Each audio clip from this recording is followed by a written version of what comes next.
When I was 19, after a semi-truck driver fell asleep at the wheel and turned my car into scrap metal with me inside it.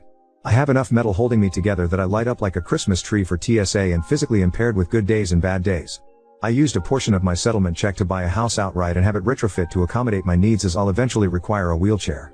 I work in software development as it's fun and nobody cares if I work from bed on bad days. My husband has not worked in 5 years. Which has been fine until our daughter was born. Between the settlement money, a paid-off house, and my salary, I enjoyed having him here with me. He contributed by handling most of the domestics. We pay for a weekly cleaner with monthly deep cleaning because it gave us more time together. Ever since our daughter was born, it was like a light switch turned off in his head. For our daughter, he would buy the wrong size diapers. Not fully mixed bottles. Put diapers on backwards. Leave out poop-covered wipes. Forget to latch cabinets. This past week, he has gone to the store 3 times because he keeps coming home with the wrong size socks and shoes for her. I eventually just ordered the right ones on Amazon.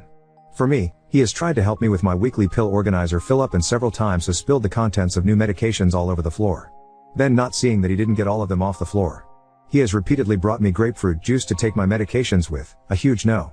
He has repeatedly forgotten that I can't have dairy and puts milk in my coffee. Or cheese on a burger. He has broken so many things of mine from being careless. He shattered my laptop because it slipped out of his hand when he tried to pack it for a trip. Even after I said I would pack my own electronics. We've lost so many spoons and forks to the disposal. He tried to replace the head gasket in my car and over-torqued the engine bolt, which shattered inside the block, and 2 different shops said they couldn't repair it. We ended up getting a new vehicle because a replacement engine would have cost $11,000. A week later, he crashed the new car into the garage door because he thought he'd press the brakes, not accelerator. He wanted to do TikToks and streaming as a hobby. I supported him initially. But I quickly noticed a pattern. Anything regarding our daughter or me, he was sloppy and careless. He never whooped his own stuff. He would build entire sets to stream or make videos with, leave the garage, and leave his brain in the garage. It came to a head 4 nights ago. He streamed himself building a new set piece. 9 hours straight. Meanwhile I worked, clocked out early to pick up our daughter from summer camp, cooked and fed both of us, got her ready for bed. He came out to help put her to bed. I let him know that I needed to get some work done and would be in my office. And I asked him to take the trash out. He says he will. 2 hours later, I left my office and the house felt really warm. He'd taken the trash out, but left our front door partially open. And was back in the garage with his game volume really loud. I panicked since our daughter is able to get out of bed and thankfully she was sound asleep. But she could have easily toddled right out of the house and he wouldn't have noticed. Then I noticed a stove top burner was on. With a small pot on it with nothing inside. I didn't use the stove for cooking that night. I popped my head into the garage and said, "Hey, I need you for a minute." I informed him of the door situation and he responds, "I thought I locked it." We checked the camera and no, he did not. I asked about the burner being on and he said he was planning to make ramen and forgot. He pulled the still hot pot off the burner and put it straw-eyed into the sink on top of our daughter's favorite plastic plate. Which is now ruined. I'll admit I overreacted and screamed, "What are you doing?" He realized what he'd done and pulls the pot off our daughter's plate. And straight onto the countertop. I grab it quickly and run it under water to cool it down. I tell him I can't tonight. I can't deal with him. I'm taking my meds and going to sleep. He gets a cup from the cupboard, and sets it straight onto the burner that had been on. I hit my limit. I started crying. He kept saying that it was fine, things happen, it's just an accident, he's had a rough day from streaming, he's just tired. Why am I crying? It's just a cup. We can replace it. The anger hit and I said it's because I have a liability and not a partner. He said, "What the fuck does that mean?" I screamed that it's because I can't trust him to do anything. That I'm always having to watch him like a child. Always having to bear the costs of his mistakes. That every time I get careless and think I can trust him to be an adult, I'm always the one getting fucked over. I then said, "I can't see you as a partner anymore. You're just another liability in my checkbook." He immediately stormed out of the kitchen and went to bed. I called my mom and told her what happened. She thinks it's just stress and offered to take our daughter for a week so we could figure this out without our daughter seeing it. She says it was an asshole thing to call my husband a liability. In the morning, I told my husband that my mom would pick up our daughter from summer camp and offered to watch her for a week. He said okay, and that's the only interaction we've had since. He spends all day in the garage playing games with his friends, making TikToks, and streaming. For food, he's been ordering DoorDash and having the person deliver it in the garage. It's been days and he refuses to be in the same room as me. I've tried messaging him to ask if we can talk. Or figure out a solution, but he's just left me on read. If I pop into the garage, he ignores me but apologizes to his friends or viewers for the interruption and geek unmute his mic when the noise stops. Before the blow up, I've asked if there was something going on. I tried to gently respond every time he screwed up so our daughter didn't associate mistake to anger. I asked him to schedule with a doctor to see if something was going wrong medically. He always said I was overreacting, people make mistakes. And didn't see an issue, even when the same mistakes kept happening. When I tried to get him to understand that it was concerning just how expensive his mistakes were getting, he'd wave it off as it's not like we can't afford it. I love him dearly, I just miss the person he was before we had a child. Update 1. Why does my husband not work? He can easily find employment, but we both agreed that the pay was never worth the toxic environment of his field unless he wanted to start his own business, which he did not. He worked in home repair and renovation. It was gross how his coworkers spoke of and treated women, female customers and coworkers alike. He saw many female coworkers be sexually harassed into quitting. He hated how gross it made him feel when sales and adjusters would take advantage of women. Yes, selling inferior and unnecessary services at a premium is a thing. If he said anything, his hours would get cut until he left. He left one job on the first day because his boss left a screaming voicemail for not selling a refrigerant service to a young black couple who didn't even need refrigerant. Yes, he's got documentation and reported multiple employers to the state labor board. And check back.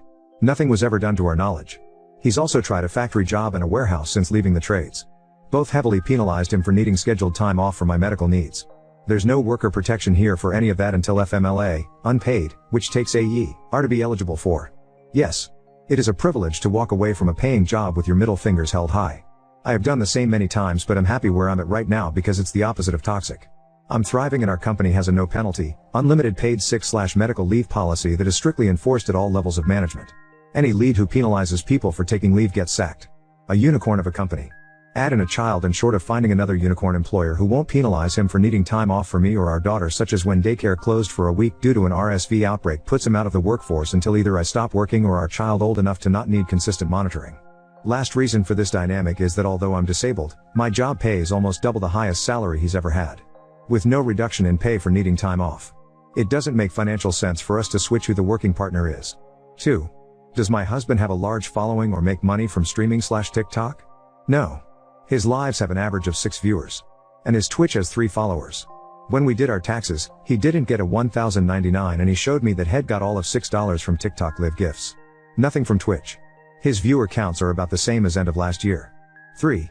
Why do we still have a weekly housekeeper and have our daughter in summer camp and part-time daycare?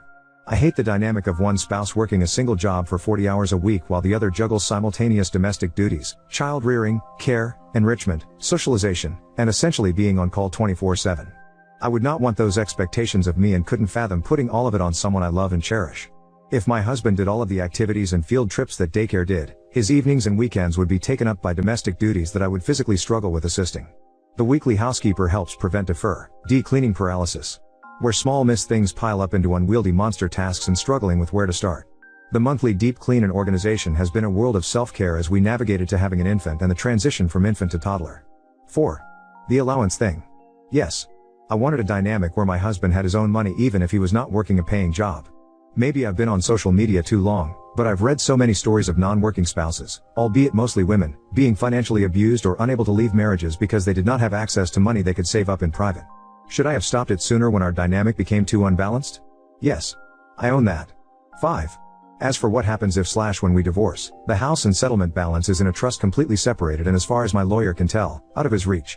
Alimony would be up for a judge to decide, but between my documentation, that his licenses/certs aren't expired, plus my continual medical costs, Teresa good chance of not being obligated. Hopefully that answers most or all of the background related questions. On to the update. Friday I finished work to the smell of food being cooked. My husband was plating dinner on the table when I left my office. He said he wanted to talk over dinner. Some people had given me a heads up that my story was on multiple TikToks and I'm grateful because it meant being prepared for the possibility he would see it. Which, I have feelings about my post being used for content on the very platform my child and I have been neglected for. Not good ones. He did see one. He asked if it was me and I told him the truth. Yes, I wrote it. Yes, that's how I feel. And yes, I read the comments on Reddit. And no, I won't delete or change how I write about him just because I know he can see it. I don't know how to describe his reaction, but he said he'd spent the last day reflecting on just how bad could it be for Soma, and why medical diagnosis suggestions be given as reason and justification.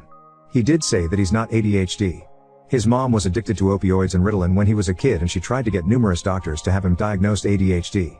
She had him believing he was, so he also sought out 2 opinions once he was an adult.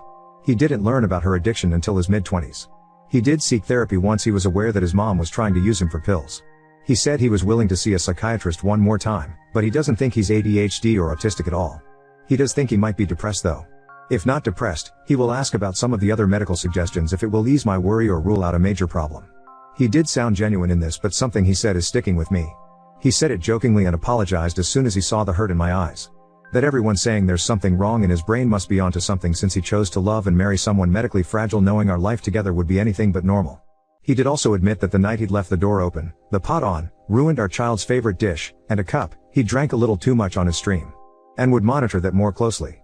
He said the last few nights, he had been filling his wine bottle with grape juice so it looked like he was a jolly drinking Viking, but was actually sober. He said he would keep doing that. After dinner, we went out and he surprised me with seeing the new Deadpool movie. We didn't go to our normal theater because he looked up what each theater had for limited edition popcorn buckets. I now have the baby Deadpool one that holds popcorn and a drink. We spent the next day going over the extent of how our family dynamic changed for the worse. How the little things have added up.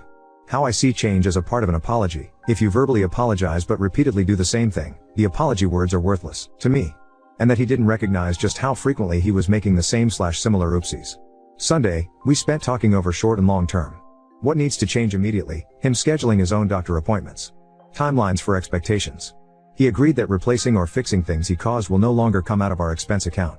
He will pay it from his allowance account. Which we talked about. I did turn deposits back on, but only for $50 per paycheck. He suggested we keep it that way until he's paid back the cost of repairing the garage and car from earlier this year. He said it will take him far longer to undo the cost of destroying the engine to my last vehicle, but that he's going to step up and find ways to make it right. Just so you know. Yes. I see the red flags. Love bombing. Not knowing how frequently despite repeated talks. Thinking verbal apologies are the final step in apologizing and not understanding that repeatedly doing the same problem thing is the same as never apologizing. And yes, I know he will read this. Do I actually think this is resolved and we will come out of this as a perfect married couple who stays together until one of us croaks? Not really. Full offense to husband, for now. Is it a potential resolution? Maybe. But my husband is fully aware that he has a lot to make up for, a lot to fix, and a tight schedule to make it happen. And that the lesson for our daughter, later in life, is either going to be taking real accountability can steer a wayward ship back to course. Taking accountability is the right thing to do, even if you don't get the result you wanted, or love alone isn't enough. Now on to second story. Exposed my niece's engagement to a man twice her age at our family gathering. Now everyone's attacking me for ruining her happiness. I, 33 male, have a pretty big age difference with my brother, 44 meters. He had a child at 25, which means that I became an uncle at 14. Because we were pretty say in age, I formed a special bond with my niece, Ella, now 18F. When she was 16, my brother and his family moved away, so I've been seeing them less recently, but we keep in touch and catch up at family events. Last year, at Christmas, my niece told me that she had a boyfriend and told me a bit about him, but I didn't know the guy. He was invited for Easter and a couple of other events, but was never able to make it. When we were planning our mother's birthday, my brother decided to invite Ella's boyfriend so that we could all meet him. Yesterday was the birthday. I was looking forward to meeting Mark, Ella's boyfriend, but was very confused when I saw her walk in with a man that looked double her age. Spoiler alert, he is. She introduced him to me, and I politely smiled but was deep down very concerned. I went to my brother to ask how old Mark was and he told me that Mark is 36, so literally double Ella's age. She had told me that he was a bit older, but I assumed like early to mid-20s, not almost 40. That's when they called us in the living room to share exciting news. Ella showed us a ring and revealed that they were engaged. I just said what the fuck and everyone turned around and looked at me like I was crazy. I told them that they were out of their minds if they thought this was normal, that there was no world in which a 30-something should date an 18-yo, and that she shouldn't be getting married. All of them accused me of ruining Ella's happiness. Some even said that I was jealous of Mark, which is so fucking disgusting I can't even explain it. I mean, I'm younger than Mark, but never in a million years would I ever consider dating someone younger than 25. They told me that it was perfectly legal as they were both adults, which isn't true because they've been dating for a year and Ella turned 18 7 months ago, and that if they were happy that's all that matters. I told them that they were sick for allowing this and that he was a predator, but they wouldn't listen. I know this isn't my business, but I can't help but fear for Ella. She is young and doesn't really know what she's getting into. I'm really scared of her getting married and being unable to leave him when she realizes how sick it was. I then left and slammed the door, and have been receiving pretty wild messages and calls since then. I don't know if I was wrong for this and I'm just overreacting, and if I wasn't wrong I don't know what I can do to make them realize how wrong it is. Update 1. What I've decided to do is, 1.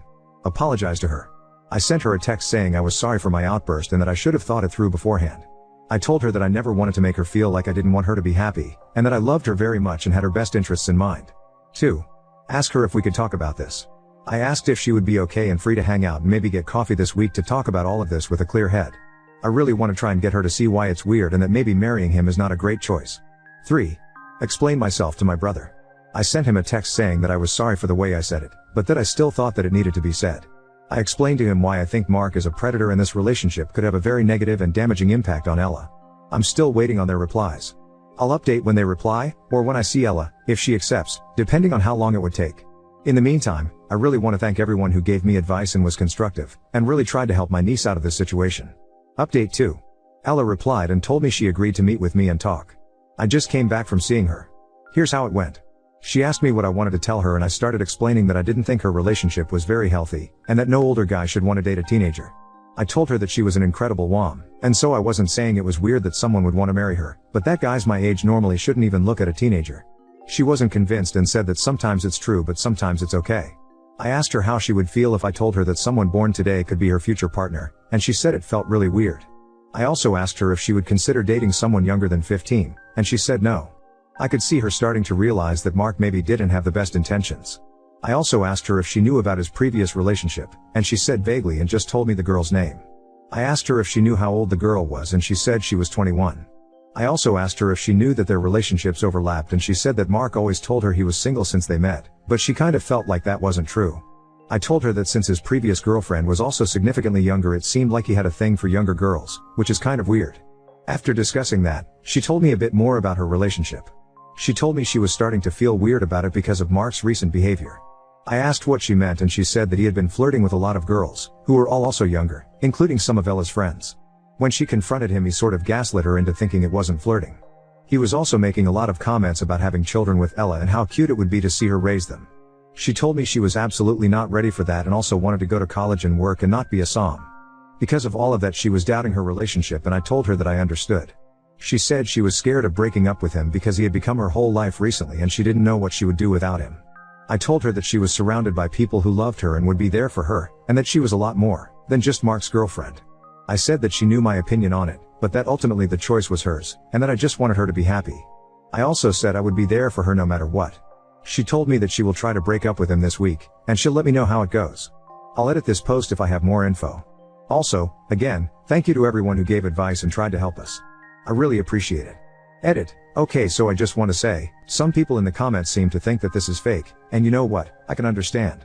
And I don't really care. I'm not asking you to believe that my life is real or fake, and it's great that you don't just believe everything you see online.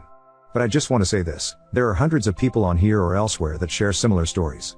I'm not really affected by people thinking I'm lying, mainly because I'm not the one in that situation. But some people might be. Some people come on here to share something that might have traumatized them, and the last thing they want is for others to think they're lying. So if you don't want to believe me that's fine, but the next time keep that to yourself.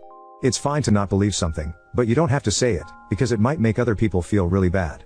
Comments where Op replied, no, basically I was telling her that it was weird for him to date her and she was telling me that she understood that older men dating younger girls can be creepy as a whole, but sometimes it's just because they're in love. Then I talked for a while about how men our age normally perceive 18-yo as literal children, so they don't go after them unless they're actually okay with dating children. And when I asked her that question it really hit her and she admitted that maybe it was actually weird. And then she talked about all the red flags, but it was kind of unrelated. I think it's the addition of both of these things that made her really come to the realization that the relationship was a bit weird. But what I didn't say in the post is, this took a really long time. We talked for over 3 hours and what I posted is just a really big summary of all we said. I just tried to keep it short but it wasn't as quick as it seems to be. To explain this in more details, I went through the guy's socials with my friends a few days ago because we thought there might be other weird things going on and we ended up finding info about his previous relationship, the one right before Ella. So Ella told me at Christmas, so December 24th, that they had been dating for a few months, but when we searched his Facebook we saw a post wishing happy birthday to a girl who he called his baby on December 12th. And this girl appeared in other posts where they were kissing or he was calling her pet names so we assumed she was his GF. Which Ella confirmed afterwards. And this girl also looked very young. He at one point wrote something about her and said as soon as you're done with college, so we knew she was in college. And she looked between 20 and 25. And Ella then confirmed that she was 21. But yeah, basically it seemed like he was still with his ex while dating Ella, so I asked her if she knew about that. I also didn't think she would understand, but I think the many red flags she has been seeing in Mark recently contributed to that a lot. Were you ever loved if you think looking out for your younger relative makes you creepy? Didn't you have family members that were there for you growing up? Yeah, my friends and I are currently going through his socials. We've done Facebook already and found his last ex was around 20 to 24 and their relationship overlapped with his relationship with my niece.